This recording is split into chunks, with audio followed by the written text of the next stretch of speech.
Now, chances are that as long as we live, there will always be that thing, or maybe a number of things that we want and we do not get. And there are also plenty others that we will eventually get or accomplish or achieve.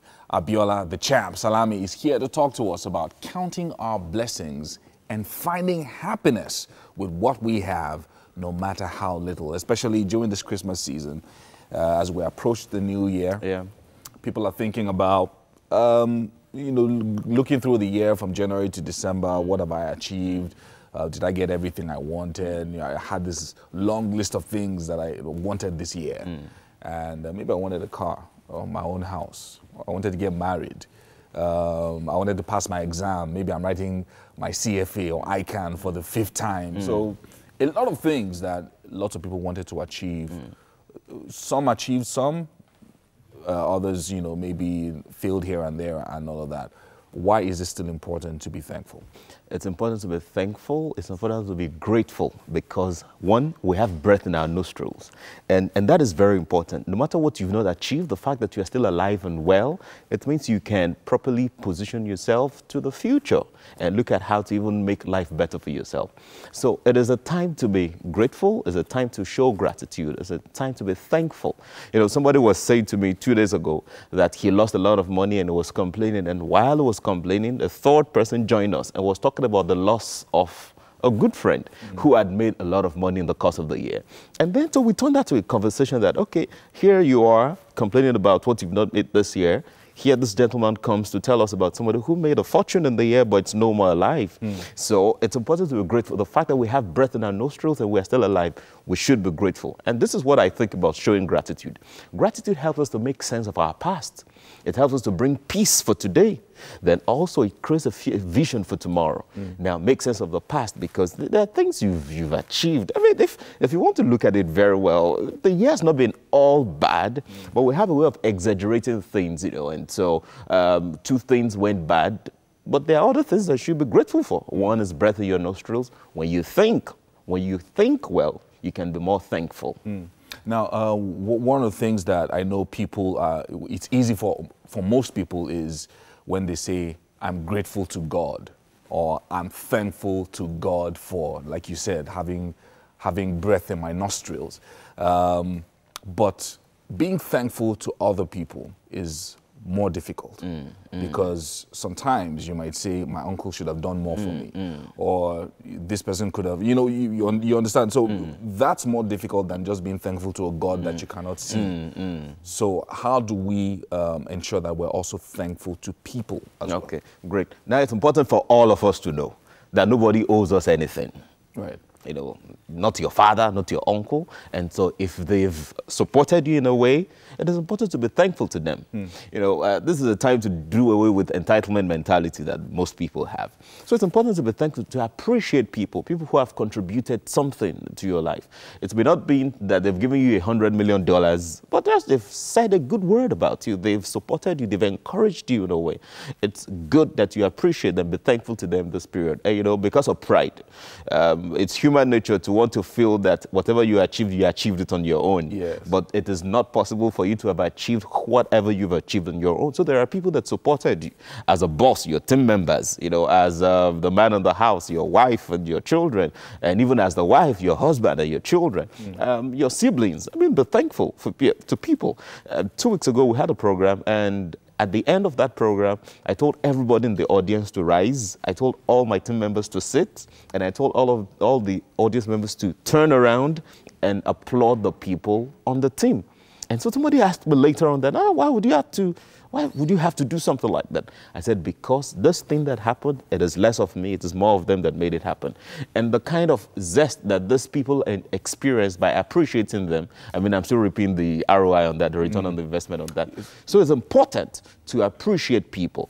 And not, you said something about my uncle could have done much. Please, entitlement mentality, let's reduce that now. But be thankful for those who have made the year grand for you. Right. All right, so let's talk about practical steps. Like I said, it's easy for you to go to church and say, or, wherever, and say, look, I'm thankful, or this is my Thanksgiving offering, and all of that. And so that's easy to do. But for people, again, what are the practical steps that we can take to show gratitude? Okay, so somebody has supported you in the year, somebody has helped you in the year, buy a gift, right? And when we talk about buying gifts, I'm not also saying that you should go and spend all your income on buying a gift. You know, just look for something thoughtful, something that you think the person would need, and send to the person. For the most part, gifts is not about the value of that gift in terms of monetary value. It's about the value you place on that person that is receiving the gift. And people, no matter how highly placed, people like to give, to collect gifts. People like to receive gifts. Right. When you give somebody a gift, it shows that you are thinking of that person. It shows that you appreciate the person. And even if you don't have all the money to buy something tangible, a 4 Naira SMS could do. And please, nobody should do copy and paste SMS, because I'm used to this. Yeah. When I send out messages in the morning, or maybe on a Christmas day, for example, 5 p.m., by 5 p.m. also you. it comes back to me. And, you know, it comes back to me edited, you know, with another person's name on it. But don't do that. Just think about the recipients of this message. Send something thoughtful, and make sure you're intentional. The words that you put in it, not just copy and paste, you know, just to show appreciation. So if you have the money to buy gifts, please go ahead and do it. If you don't, just make sure you send something thoughtful. Yeah, one of the questions that I've always wanted to, I think it will also be on the minds of a lot of people, is how do I maintain a lifestyle of gratitude? Because, you know, it's this season of Christmas, it's, you know, it's easy because everybody's getting text messages from everybody. Oh, thank you for a glorious 2018. Thank you, you made my year, and things like that. Even on Instagram, social media, everybody's being thankful. But going into January, February, March, how do I ensure that I'm continuously expressing gratitude, not just to people, you know, to God, everything that I need to do, just having that lifestyle of thankfulness? Good. You know, a song comes to mind, but we edit the song. Yeah. It is important to know that the world does not revolve around us. The world doesn't revolve around you as an individual. So whatever goal that you have set or that you have achieved, there's nothing like a self-made human being. Nobody is self-made. It's just the result of pride when people say they are self-made, because somebody helped, somebody opened the door for you somewhere, somebody probably drove you to where you are now, somebody did something for you to help you to get into the place that you are at the moment.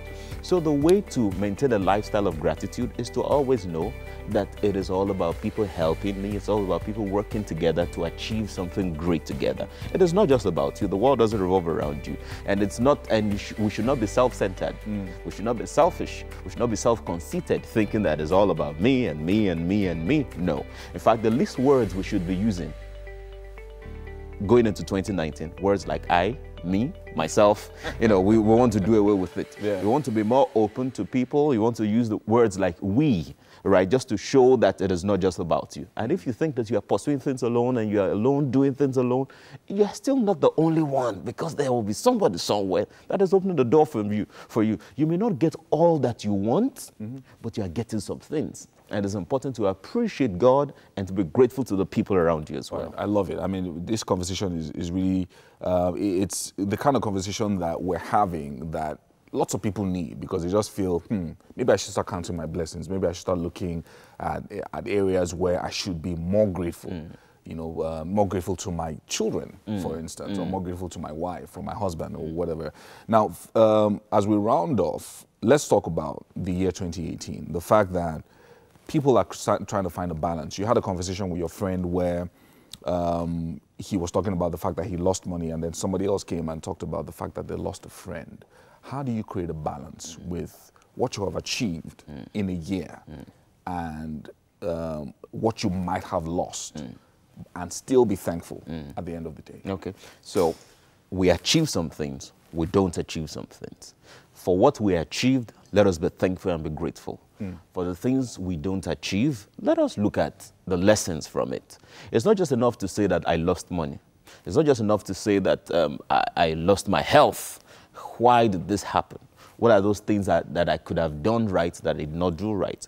And you see, what makes life beautiful is the fact that as we are grateful, we are also learning lessons as well. You know, that's why somebody said the illiterates of the 21st century will be about those that can neither read nor write, but people that cannot learn, relearn, and unlearn. So the things that we did not achieve, right, so what went wrong, such that we don't repeat it in the new year, but we need to constantly be grateful for the things that we achieve. You see, when we are grateful, it opens up our mind to be more creative. When we are not grateful, it blocks our mind and we're not creative. So the more thankful we are, the better the life that we live. Wow, Abiola Chamsalani, it's always amazing when you join us on the show to talk to us about these really, really important things. They don't look important on the surface of it, but when we do talk, it's really great. Thank you. And Merry Christmas. Merry Christmas to you too. If we don't see you again before next year. Before next year. I'm hoping that we will. And Happy New Year, by the way, as well, in case we don't.